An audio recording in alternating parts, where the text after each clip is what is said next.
স্বামীর অকাল মৃত্যুর পর সংসার সামলানোর পাশাপাশি 5টি গরু লালন পালন করে আসছিলেন লাকি রানী দে। গরু বিক্রি করে সংসার খরচ আর 2 মেয়ের পড়ালেখার খরচ চালানোর চিন্তা করছিলেন। টাকার প্রয়োজনে সম্প্রতি একটি গরুও বিক্রি করেন।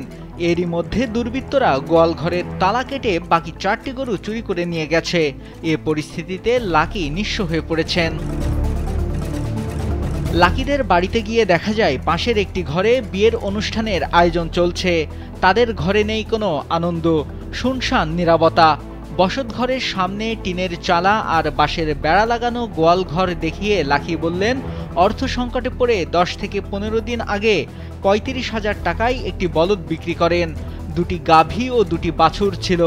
28 ফেব্রুয়ারি রাতে খাবার খেয়ে পরিবারের সবাই ঘুমিয়ে পড়েন।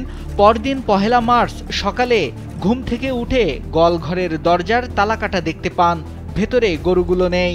5 বছর ধরে আমার সংসার চলেও গরু দিয়া, গরু আমার মা একটা দিছিলা, এর থেকেই আমার গরু পালার যাত্রা শুরু। আমার যে সুরিয়া সর্বনাশ করবো বা আমারও গরু দিয়া সংসার চলতো, এখন যে এই সংসার চলার কি পথ কি উপায় আমি নিজেই বুঝলাম না। আমার মেয়ে এগুলা দুইটা মেয়েদের লেখাপড়া করাইতাম কিরকম।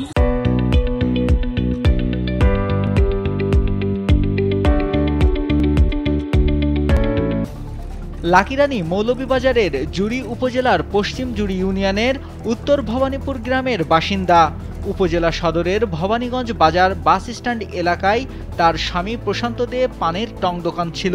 প্রায় 3 বছর আগে হঠাৎ হৃদরোগে আক্রান্ত হয়ে তিনি মারা যান। তছনছ হয়ে যায় সাজানো গোছানো সংসার। এরপর লাকি সংসারের হাল ধরেন। তাদের বড় মেয়ে রিয়া রানী দে এবার এসএসসি পরীক্ষা দেবে। ছোট মেয়ে রুহি রানী দে 5ম শ্রেণীতে পড়ছে। স্থানীয় বাসিন্দারা বলছেন, ফেব্রুয়ারি মাসে উপজেলার বিভিন্ন এলাকায় অন্তত 30টি গরু চুরির ঘটনা ঘটেছে। এর মধ্যে কয়েকটি ঘটনায় থানায় লিখিত অভিযোগ দেয়া হয়। গৃহপালিত গরু লালন পালন করে বছরে 2-1টি গরু বিক্রি করে তার বাচ্চাদেরকে নিয়ে তিনি সংসার চালিয়ে যাচ্ছেন। ওর একটি মেয়ে জুড়ি সরকারি কলেজ থেকে এসএসসি পরীক্ষা দিবে, এইচএসসি পরীক্ষা দিবে। তো গত পরশুদিন এই ঘটনা শুনে আমরা খুবই মর্মাহত। আমি পরামর্শ দিয়েছি জুড়ি তারা পুলিশ প্রশাসনকে উনি অভিযোগ দেওয়ার জন্য, এবং আমরা অনুরোধ করব যাতে এই দুষ্কৃতিকারী যারা এই অসহায় মানুষদেরকে একেবারে নিঃস্ব করে ফেলেছে।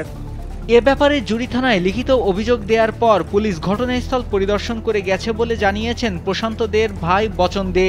বিষয়টি স্বীকার করে জুড়ি থানার ভারপ্রাপ্ত কর্মকর্তা মোহাম্মদ মোর্শেদুল আলম ভুইয়া বলেন, প্রতিটি চুরির ঘটনা তদন্ত করে দেখা হচ্ছে।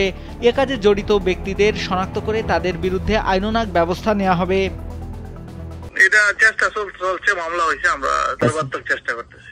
দ্রুত গরুচোর ও তাদের সঙ্গে যারা জড়িত তাদের আটক করে আইনের আওতায় আনবে আইনশৃঙ্খলা বাহিনী, এমনটাই চাওয়া স্থানীয়দের। নাইমুল হাসিব, কালবেলা।